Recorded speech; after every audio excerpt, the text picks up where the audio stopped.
ခြားမင်းသားမတော်ကြောင်းမင်းပြီးတော့မပြောပါနဲ့အဲ့လိုမျိုးက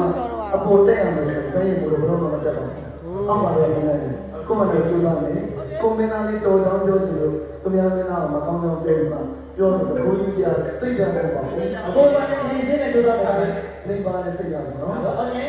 ပြောလို့ရပါတယ်စိုင်းရင်မှုဘယ်လောက်ချစ်ကြောင်းစိုင်းရင်မှုတွေကဘယ်လောက်တော်ကြောင်းဘယ်လောက်စိုင်းရင်ကြောင်းဘယ်လောက်ကြိုးစားပြောပြရပါတယ်ဒါပေမဲ့တစ်ဖက်သားကိုပုတ်ကတ်ပြီးတော့မှချစ်ကြောင်းကြိုက်ကြောင်းပြောလို့ဟာ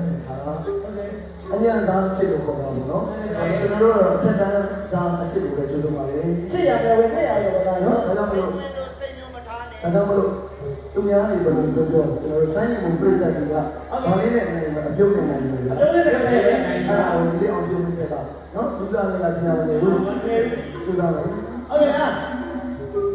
ဒီလေကျူတာလေဒီလေကိုရောကိုစီတာဟေးဘယ်လိုလဲလူလာဆိုဟေးကမရှင်းစမ်း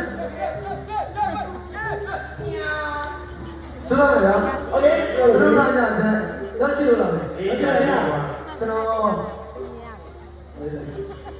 ကျွန်တော်သူများရှာတဲ့ရွှေကြောက်ကြီးပြည်များတွေရတယ်ဟုတ်ကဲ့ဒီကတော့ကျွန်တော်တို့ရေစက်ရှိလို့ဆုံးရတယ်ဟုတ်ကဲ့ဆက်လို့ဆုံးရတာအခုကတော့ကျွန်တော်မှဖတ်နေလက်ကောက်ပြိတ္တတွေကိုလက်ဆောင်ပေးပါရွှေစစ်တော့ရွှေစစ်ဟုတ်ကြတယ်ဒီ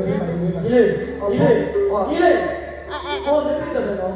ရွှေစစ်တရားကြီးဒီကရှိဟောကတော့တော့ပြိတ္တလိုက်စားတယ်မှာဆိုတော့အတိုင်းပါအားလည်းကျွန်တော်တို့ဒီရက်ပြုတ်ပြီးလာတယ်။အော်ဒီမိနစ်တွေဟာလား။အမိုက်ပြလာရော။အမိုက်ပြလာရော။ဆိုင်ပေါ်ရှိတဲ့ကိုပြုတ်ပြီးလာတယ်။လက်ဆောင်ပေးပါနော်။ပေးတာ။ဒီမိနစ်တွေဒီဆိုရေးရတော့